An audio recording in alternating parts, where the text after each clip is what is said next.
एक घर के अंदर देवरानी जेठानी दोनों ऐसे रहती हैं जैसे कि ये सगी दोनों बहन हैं और एक दूसरे की हर जरूरत की पूर्ति किया करती हैं। धीरे धीरे ऐसे ही समय बीतता रहता है और एक दिन अचानक देवरानी को एक लड़के से प्यार हो जाता है। उसके बाद जेठानी को भी उसी लड़के से प्यार हो जाता है। ये भी मामला कुछ दिन चलता है, फिर इस सब के बारे में दोनों के पतियों को पता चल जाता है। तो होता है यहाँ पर इतना बड़ा कांड कि दोनों औरतें घर से निकल जाती हैं उस लड़के के साथ और दोनों की दोनों मिलकर उस लड़के के साथ जान देने वाली होती हैं। यानी कि यहाँ पर तीन लोग एक साथ जान देने वाले होते हैं और कुएं में एक साथ ही छलांग लगाई जाती है। लेकिन यहाँ पर वो दोनों औरत उस कुएं में कूद जाती हैं और तड़प तड़प कर दोनों की मौत हो जाती है। लेकिन वो लड़का वहां से फरार हो जाता है। जब इस सब के बारे में आसपास के लोगों को पता चलता है तो हर कोई व्यक्ति इस वाक्य को सुनकर एक बार सोचने के लिए मजबूर हो जाता है कि आखिरकार ये लड़का ऐसा इसमें क्या है जो दो दो औरतों को एक साथ में हैंडल कर लेता था। दोस्तों, अगर आप भी पूरा मामला जानोगे तो एक बार आप भी सोचने के लिए मजबूर हो सकते हो कि आखिरकार इसने ऐसा कैसे किया। आइए दोस्तों, जानते हैं पूरा मामला क्या था।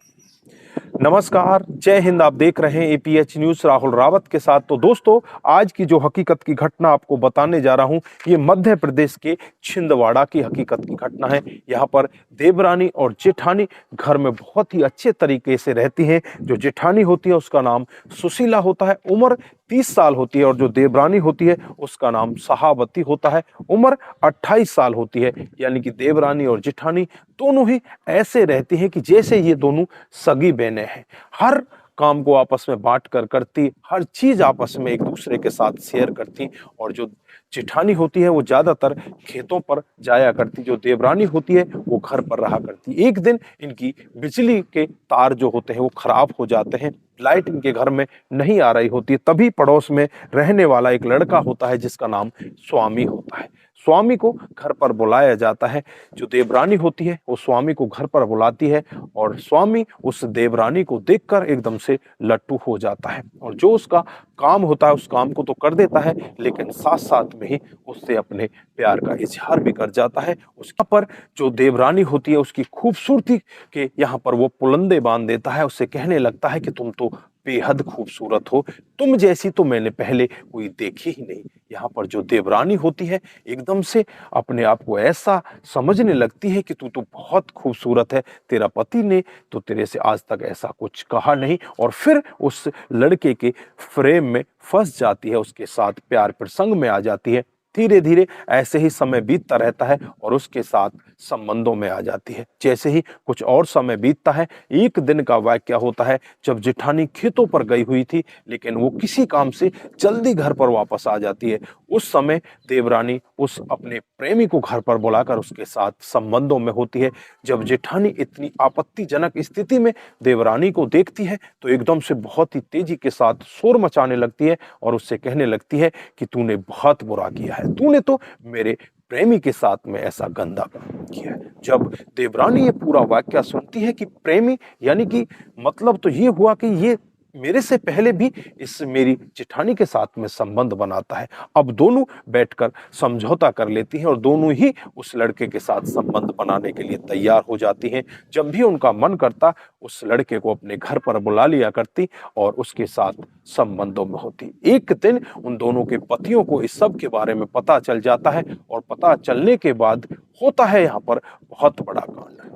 दोनों औरतें तैयार हो जाती हैं और तैयार होकर अपने घर से निकल जाती हैं। वो अपने बॉयफ्रेंड को फोन करती हैं, फोन करके उसे खेतों पर बुलाया जाता है और तीनों मिलकर एक प्लान बनाते हैं कि तीनों मिलकर इस कुएं में कूद जाते हैं और कुएं में कूदकर अपनी जान ले लेते हैं। वो तीनों के तीनों तैयार हो जाते हैं और कुएं की जो मेंढ होती है, मंडोरी होती है, उस पर जाकर बैठ जाते हैं।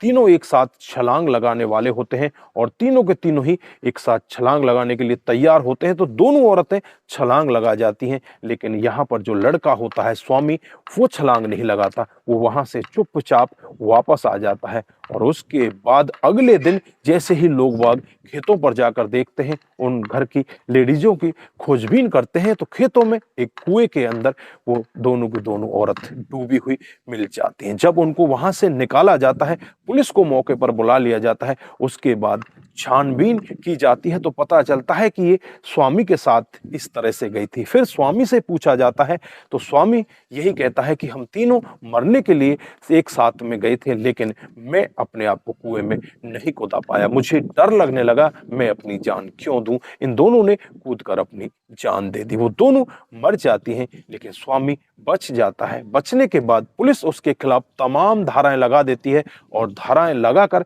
उसे जेल के अंदर बंद कर देती है। दोस्तों, पूरे गांव में सन्नाटा छा जाता है।